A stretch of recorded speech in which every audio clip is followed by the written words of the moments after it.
a time for everything. Everything that happens in this world happens at the time God chooses. He sets the time for birth and the time for death, the time for planting and the time for pulling up, the time for killing and the time for healing, the time for tearing down and the time for building.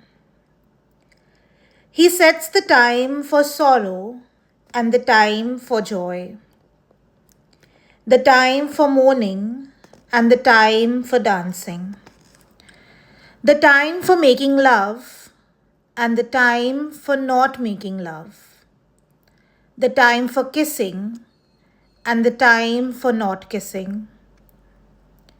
He sets the time for finding and the time for losing, the time for saving and the time for throwing away, the time for tearing and the time for mending, the time for silence and the time for talk. He sets the time for love and the time for hate, the time for war and the time for peace. The word of the Lord.